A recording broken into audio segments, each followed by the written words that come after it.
This is DC Live. Everything Washington, plus the politics.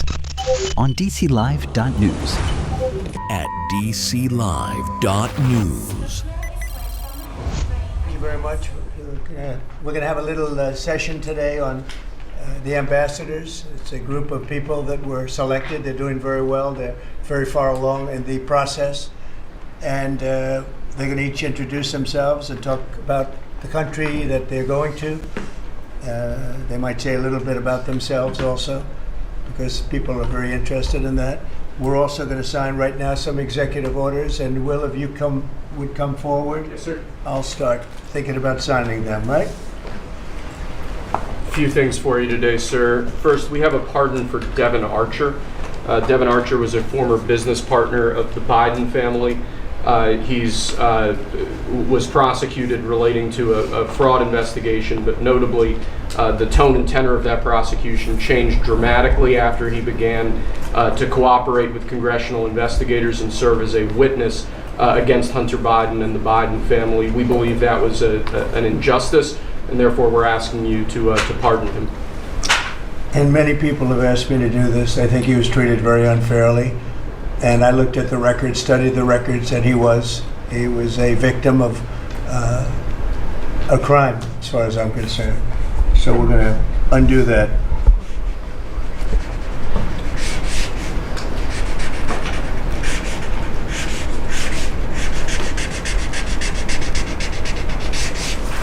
All right. That's Devin Archer. Congratulations, Devin. Next, sir, we have a presidential memorandum for your attention. This memorandum requires the immediate declassification of all FBI files relating to the Crossfire Hurricane investigation. This was obviously one of the instances of the weaponization of law enforcement powers of prosecution against you and others. We believe that it's long past time for the American people to have a full and complete understanding of what exactly is in those files. Which gives the media the right to go in and check it. You probably won't bother because you're not going to like what you see.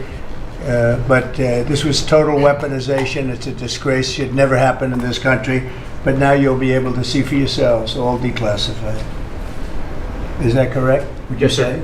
All declassified? Yes, sir. Everything? The FBI file with there's a classified annex, but other than that, this will put everything in the public eye. Is anybody going to look? What about you? You going to look?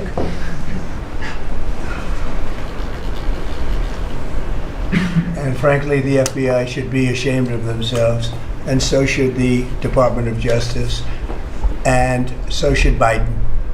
Okay? Next, sir, we have an executive order for your attention. We've taken action against a number of law firms that have participated either in the weaponization of government, the weaponization of the legal system for political ends, or have otherwise engaged in illegal or inappropriate activities. The law firm of Jenner and Block is one of these law firms. This is a law firm that, as you know, employed Andrew Weissman after he came off of the Mueller investigation. It's a law firm that's engaged in invidious racially and sexually discriminatory practices. It's also a law firm that has participated in the weaponization of the legal system against American principles and values, and we believe that the measures in this executive order will help correct that. And Andrew Weissman is the main culprit? He's certainly... With respect to this firm? He is one of a number of reasons that we believe this executive order is warranted. He's a bad guy.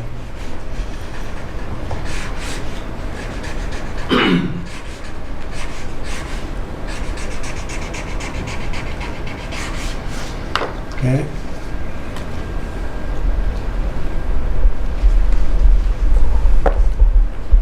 Next, sir, we have an executive order for your attention relating actually to government payments. Historically, checks issued by the Treasury are, I believe, 14 times more likely to become the subject of fraud than electronic transfer payments. This is an executive order that's going to push the Treasury Department to modernize its payment system to ensure that where possible they're using electronic methods of payment as opposed to paper checks in order to reduce waste, fraud, and abuse in the government, which is obviously an endeavor that we've been pursuing in numerous aspects of government under your leadership. It's basically modernization of equipment and methods, and it's something that really I think he's going to be a great Secretary of the Treasury wanted, Scott, and so we're doing this, and we have other modernization programs going on. We could let somebody else, whoever's next, whoever that may be, do it, but it's something that should have been done 25, 30 years ago.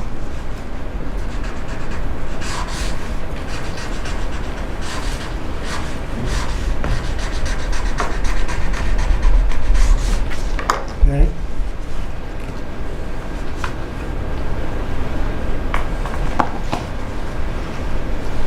Along similar lines, sir, this is an executive order. We're calling it Protecting America's Bank Account. The basic idea here is that instead of having lots of different departments and agencies and offices issuing payment, often without justification, often without any provided rationale, we're going to be centraling payment processes where possible in the Department of the Treasury and ensuring that measures are taken in Treasury against waste, fraud, and abuse to ensure that money that's leaving the public Treasury is as protected as it possibly can be. All right, good.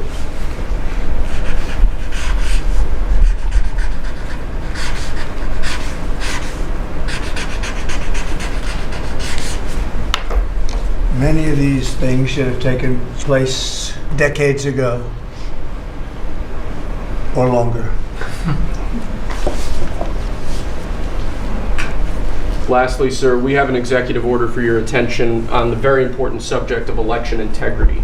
We believe that this executive order is the farthest reaching executive action taken in the history of the Republic to secure our elections.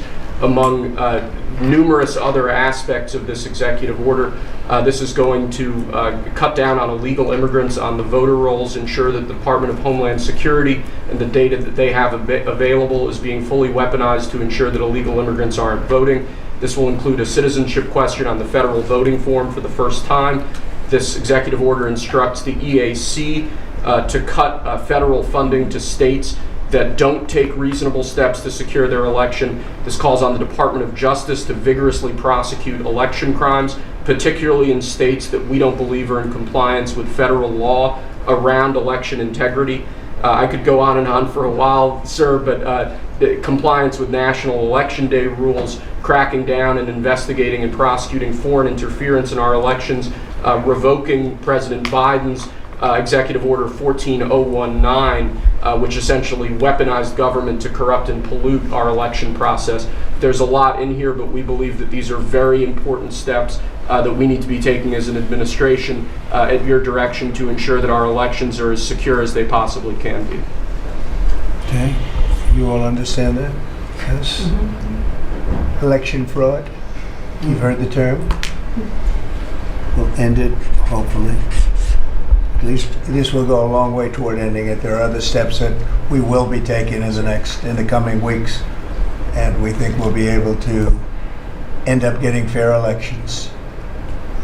Perhaps some people think I shouldn't be complaining because we won in a landslide, but we got to straighten out our election. This country is so sick because of the election, the fake elections and the bad elections, and we're going to straighten it out one way or the other.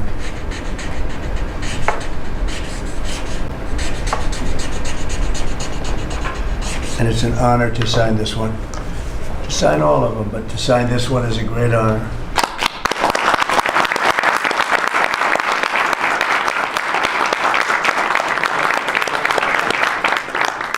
Thank you very much. Sorry, sir.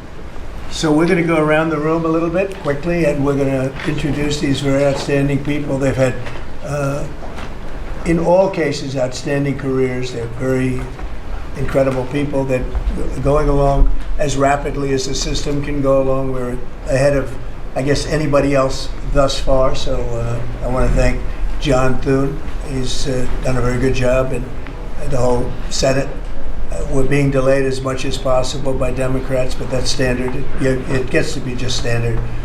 But the process is moving along very quickly. So Sergio, just say hello, and then we'll introduce everybody. Absolutely. Sergio Gorham, Director of Presidential Personnel. It's been an absolute pleasure again to know every one of you every step this way.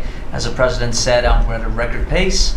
We have more nominees today from the Senate than at any previous point, over 70 and that's a record in 2 months. And we're proud of that, and we're determined to ensure the world has America First patriots in all of our posts. Charlie? Charles Kushner. I'm going to France and Monaco, and I'm proud to serve under the greatest president of our country. Very proud to serve. Thank you, Charlie. James Blair, honored to work here in the White House as Deputy Chief of Staff. And Mr. President, I think that all of these successful people would want to go serve the United States under your leadership as a testament to your vision and leadership. Thank you, James. I'm David Perdue. I'm going to the People's Republic of China, and it's my honor to represent President Trump, the people of America, and represent our interests and values in China.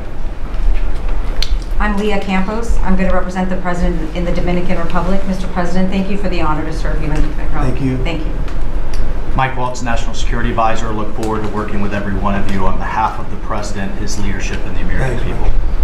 John Arrigo. I am going to the Republic of Portugal, and I'm very excited to do so and serve on what I consider one of my closest friends and one of the best presidents this country has ever had. Thank you. Kevin Cabrera, nominated to be Ambassador to Panama. It truly is an honor, President, to be part of your administration. Thank you. Tom Barrack, nominee to the Republic of Turkey. Delighted and honored to be with you, Mr. President, in the host country, which is one of the most ancient in civilization, is in search for your peace, prosperity, and security program. Thank you. Good place. Mr. President. Good leader, too. Yeah, Mr. President, thank you. It's an honor. I'm Pete Hoekstra, you know that. Yeah. But I am going to Canada. Ooh. I look forward to serving you in Canada and your agenda. And you do a great job. Thanks, Pete. Lon Johnson, sir. Thank you for the nomination to represent you and the United States to the United Mexican States.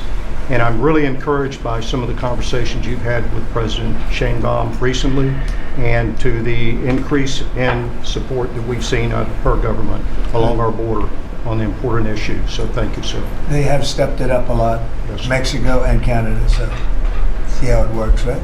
Yes, sir. Thanks. Matt Whitaker from Des Moines, Iowa. I'm proud to, as soon as I'm confirmed, go represent you at the North Atlantic Treaty Organization. Thank you. George Glass, on my way to Japan. Previous administration, I served for you in Portugal. It is a great honor to be able to do this a second time. And thank you very for much. the opportunity. Thank you, George. President Trump, my name is Ken Howry. I'm your nominee to be Ambassador to the Kingdom of Denmark, a very close partner and ally. I served for you last time for the Kingdom of Sweden. I want to thank you for the faith you place in me as your nominee to Denmark. Thank you. Thank you very much. President Trump, thank you for the honor of a lifetime. My name is Stacy Feinberg, and hopefully I'll have the honor of serving in Luxembourg. And I think that this is the greatest presidency and the greatest time in history, and it's all because of you. Thank you very much. Nicole McGraw, nominated to serve in Croatia, and it's such an honor to be here with you today and to serve you and the American people. Thank you.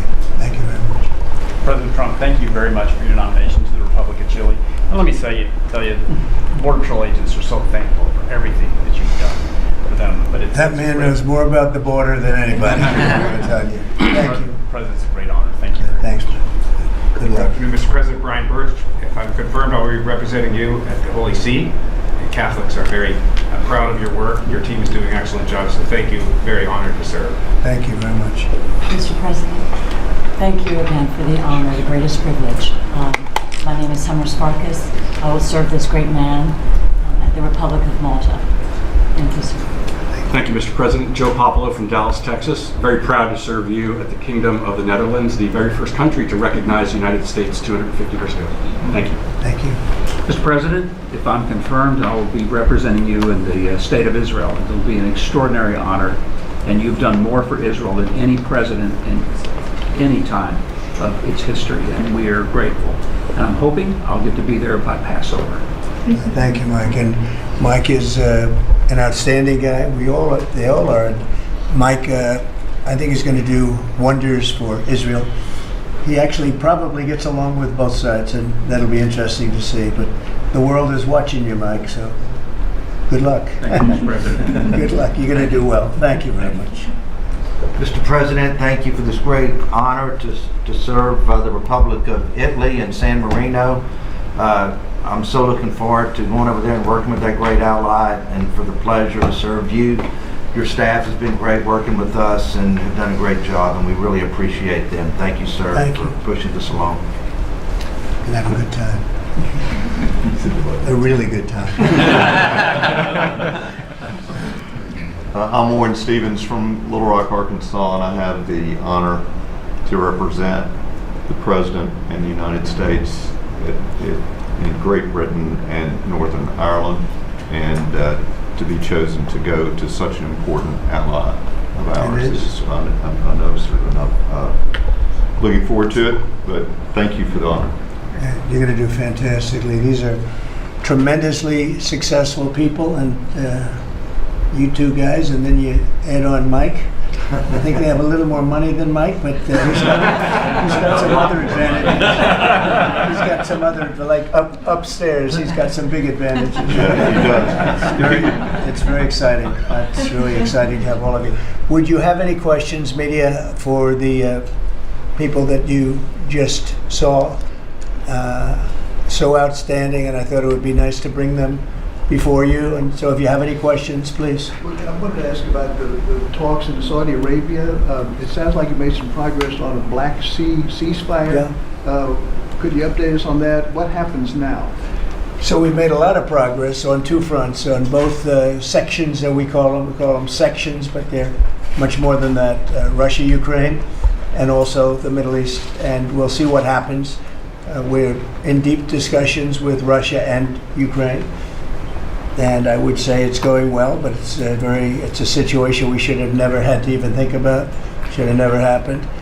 And on the Middle East, that's been going on for a lot of years, centuries and centuries. It just keeps going, and we are making a lot of progress. So that's all I can report. But some very, very big talks are going, and detailed talks are going on right now on both fronts. Mr. President, you said that your national security advisor learned a lesson after a reporter. Excuse me, I didn't make you. Go ahead, please. Mr. President, the ceasefire agreement that was brokered today allows for third-party countries to help implement the agreement. What does that look like, and who's going to be involved? The ceasefire agreement? Yes, the maritime ceasefire agreement between Russia and Ukraine. Well, they're going to get together. Look, it's they agreed to something and it got broken. There's tremendous animosity. There's a lot of hatred, as you can probably tell, and it allows for people to get together, mediate it, arbitrate it, and see if we can get it stopped, and I think it will. It'll get stopped. What countries are you looking to work with, sir, to help implement and monitor that ceasefire? We have other countries involved, and they're involved very strongly in the process, and that'll be resolved. That's actually, as bad as it is, that's the least of the problems. So that we'll get that resolved, and we are being aided by other countries too. Yes, please. Yes. Tomorrow, the subcommittee on DOGE is going to review funding for NPR and PBS. Now, every Republican president has always promised to take away this money that's going to these two public news outlets. If they're successful, I know Senator Kennedy has backed it, Marjorie Taylor Greene in Congress has backed it. Would you be interested in defunding and taking away taxpayer dollars to NPR and PBS? Well, I would love to do that. I think it's very unfair. It's been very biased, the whole group. I mean, a whole group of them. And frankly, there's plenty. Look at all the media you have right now. There's plenty of coverage. I was from a different age, and they spend more money than any other network of its type ever conceived. So the kind of money that's being wasted, and it's a very biased view, you know that better than anybody. And I'd be honored to see it end. We're well covered. Look at all the people that we have here today. We're well covered, and we don't need it, and it's a waste of money. Especially, I don't even know what DOJ's recommendation is. I assume their recommendation is to close them up. Well, after they hear all the testimony, I think they're going to make a decision relatively sooner than later. Yeah. But we'll see what that turns out. I can't imagine that they wouldn't, because they have found so much waste, fraud, and abuse, hundreds of billions of dollars, and just waste, fraud, abuse. You heard yesterday some of the new things that were found. 22 billion just in environment, billion. You know, if you had 22 million, Warren, it would be nice, but 22 billion put into environmental accounts. One was 2 billion into one account, Stacey Abrams, where they had $100 in the account. And just before I came in, they put $2 billion. And you guys are looking, so you mean 2 million or maybe 200,000? No, $2 billion were put in the account. What do you think of that, Mike? Do you think that's a straight deal? 2 billion? Just write me the check, Mr. President. It's a horrible thing, and we have so many of those things. So they've done an incredible job, and the country wants to hear it. I think Doge is actually very popular because of what's happening. They're hearing about all of these scams and for big money, tremendous amount. And when you add it up, just hundreds of billions of dollars being wasted, and much of it's fraud. You know, we talk about waste. And it is waste and abuse, but a lot of it's fraud. Can I follow up on something? Yeah, go ahead, Brian. I just want to follow up on that. If Planned Parenthood is defunded, would you look into the harvesting of baby organs that they've done throughout the years and maybe go after some criminal prosecution on that? Well, I think you're talking about a subject that is a heated subject. And we'll look into it. We're going to look into everything, but that's certainly a subject that's been debated for a long time, and we will look into it. Yeah. Mr. President, some senators have expressed hope that the White House will support a rescission package to codify some of the Doge cuts into law. Where does the White House stand on that? And are you making progress? The which package? A rescission package to codify some of the Doge cuts into law. Yeah, well, it would be great. I think we're going to do that. I think they're going to do it. I think we're also going to be codifying a lot of the executive orders that we've done, which have been very popular. And we're looking at one, I will tell you right now, that I think perhaps will be controversial, but not with the people, and that's sanctuary cities. We're going to end sanctuary cities for some of these jurisdictions that aren't cooperating with law enforcement. They're guarding criminals. They're taking the rights away from the citizens of this state and their city. And we're going to be ending sanctuary cities if we find it necessary to do in certain major areas. And we may just end the entire thing altogether because it's just a way of protecting criminals. And nobody else is benefited by that. And for some reason, Democrats want to keep and they want to shield criminals from being sent back to their countries or being sent to prison. And in the meantime, the crime rate has gone through the roof. Under Biden, it was through the roof. It's starting to come down, but we're taking a lot of people out of here. So we may be presenting you very shortly with a executive order ending sanctuary cities. Mr. President, are you going to change any of the practices that your national security officials used after a reporter was inadvertently added to a group chat about attacks on Yemen? Well, I think it's a question I've been asked now, and I've given a few answers, and they've all been the same. We have an amazing group. Our national security now is stronger than it's ever been. We have had a very successful, numerous attacks on that area. These are people that shoot down ships, not only our ships, ships all over the world. They're shooting down right out of the water and damaging them badly, or they're going down. They're also shooting anything that happens to be flying in the area. We hit them very hard. There was no classified information, as I understand it. They used a app, if you want to call it an app, that a lot of people use, a lot of people in government use, a lot of people in the media use. And I think I'll ask Mike. Mike is here. Do you want to respond to that, please? Yes, Mr. President. You asked about lessons. I think there's a lot of journalists in this city who have made big names for themselves, making up lies about this president, whether it's the Russia hoax or making up lies about Gold Star families. And this one in particular, I've never met, don't know, never communicated with, and we are looking into and reviewing how the heck he got into this room. But I'll tell you what, the world owes President Trump a favor. Under Biden, global shipping was shut down. Pinprick attacks, months between them, our destroyers being fired upon dozens of times.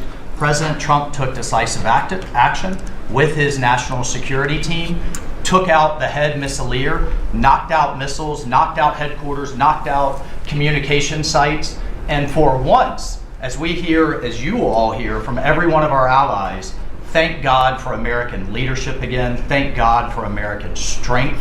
You're welcome, world.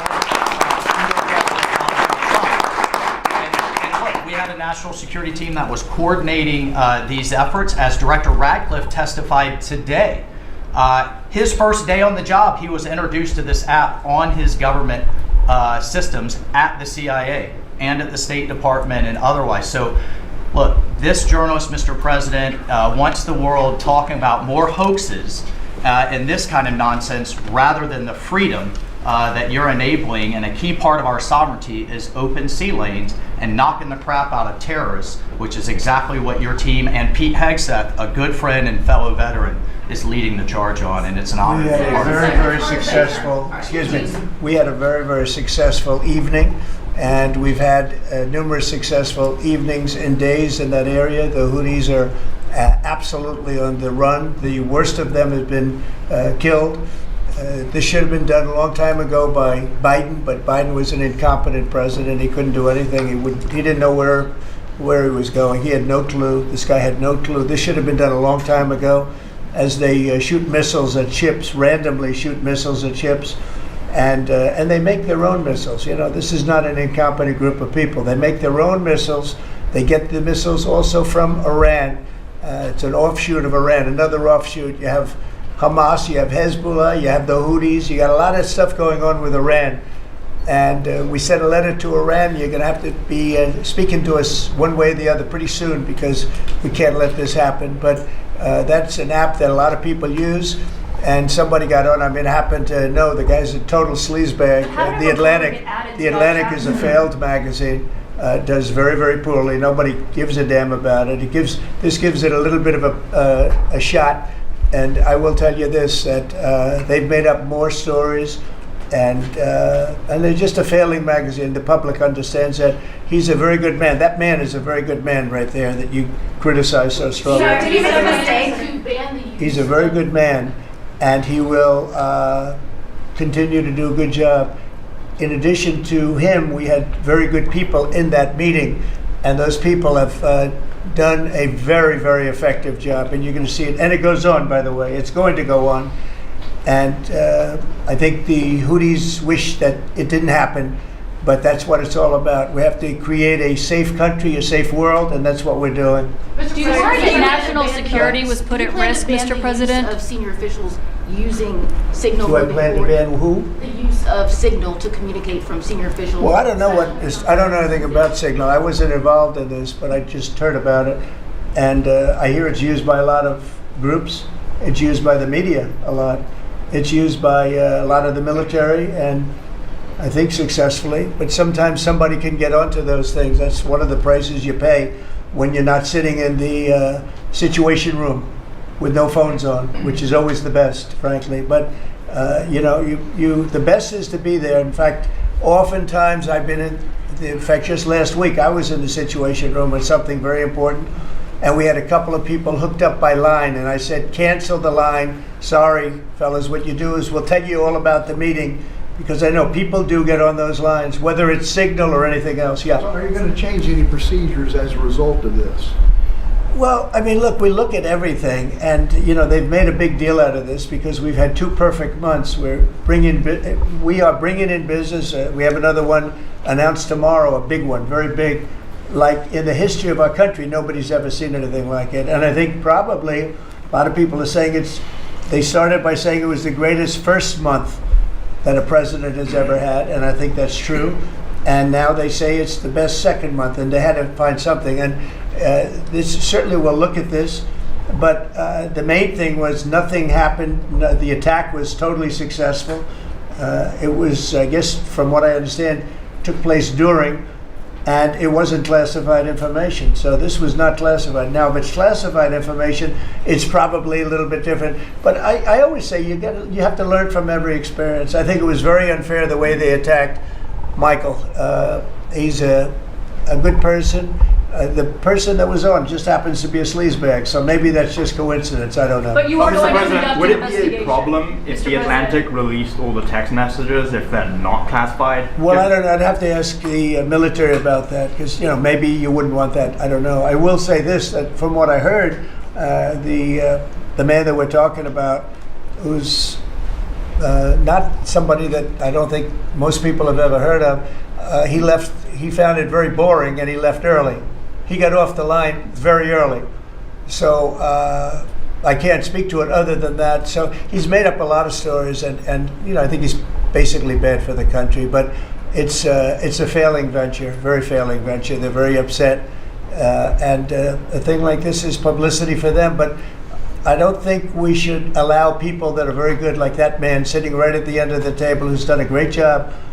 We shouldn't allow them to be hurt by it. Can I follow up on that? Can I follow up on that? Are you saying you're okay with the continued use of Signal by administration officials No, for that's not what I sensitive? said. I said we'll look into it, but everybody else seems to be using it. It seems to be the #1 used device or app, whatever you want to call it, and we will certainly look. If it was up to me, everybody would be sitting in a room together. The room would have solid lead walls and a lead ceiling and a lead floor. But, life doesn't always let you do that. In the meantime, the attack itself that we were talking about and discussing has been an unbelievable success. But you will conduct an investigation, is what you're saying into this. We'll look into it, sure. Who's going to lead that investigation? I want to look that into the FBI? Or anything like that. I would ask them. It's not really an FBI thing. It's really something having to do with security. Security, like will somebody be able to break in? Are people able to break into conversations? And if that's true, we're going to have to find some other form of device. And I think that's something that we may have to do. Some people like Signal very much. Other people probably don't. But we'll look into it. I think, Michael, I've asked you to immediately study that and find out. If people are able to break into a system, now in this case it wasn't that this attack was going on and nobody found out anything. And again, the person that was on, as I understand it, he left very early because he didn't find it very exciting. But I think it's something you should look into. Yes, sir, we are. We have our technical experts looking at it. We have our legal teams looking at it. And of course, we're going to keep everything as secure as possible. No one in your national security team would ever put anyone in danger. And as you said, and we've repeatedly said, the attack was phenomenal and it's ongoing. But the media wants to talk about everything else except for the hostages you're getting out of the Middle East, Iran on its back foot, sea lanes getting reopened, peace in Europe. As we just saw today with a Black Sea ceasefire, we were just on with Steve Witkoff, myself, our team in Saudi Arabia. They want to talk about all this other stuff except for your amazing successes and the successes of your team. One of the other things, and sometimes you have to move very quickly, and there are other devices that are very good, but they are very, very cumbersome, and you're not able to use them and from a practical standpoint. So all we can do is find out the best we have with modern technology. They'll probably get better over the years. Yeah, go ahead. Sir, on the Black Sea, so the Kremlin has said that there are several conditions that would need to be met for this agreement to happen. This includes sanction relief for banks and some companies. Did the U.S. agree to all of those conditions that they laid out? They will be looking at them, and we're thinking about all of them right now. There are about 5 or 6 conditions. We're looking at all of them. Mr. President said that it's looking into how a journalist got added to that Signal chat. Is it possible that there could be a firing of even a lower mid-level official once that person is identified? About what? About the Signal chat that we've been discussing. We've pretty much looked into it. It's pretty simple, to be honest. It's not. It's just something that can happen. It can happen. You can even prepare for it. It can happen. Sometimes people are hooked in and you don't know they're hooked in. They're hooked into your line and they don't even mean bad by it. But it's not a perfect technology. There is no perfect technology. The really good ones are very cumbersome, very hard to access. And I think we're going to look at, we always want to use the best technology. This was the best technology for the moment.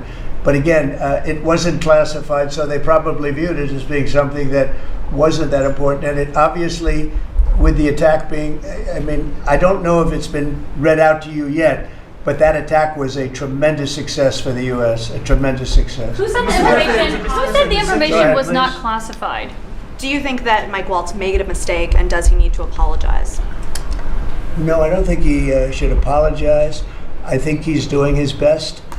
It's equipment and technology that's not perfect, and probably he won't be using it again, at least not in the very near future. What do you think? Yes, sir. I agree with you. Let's get everybody in the room whenever possible. A lot of times you find out defects by exactly things like that, but I don't think it's something we're looking forward to using again. We may be forced to use it. You may be in a situation where you need speed as opposed to gross safety, and you may be forced to use it, but generally speaking, I think we probably won't be using it very much. Mr. President, the Secretary of Defense, on that chain, the Secretary of Defense, Pete Hegseth, and J.D. Vance, the Vice President, said that the Europeans were freeloading. Do you agree with that assessment?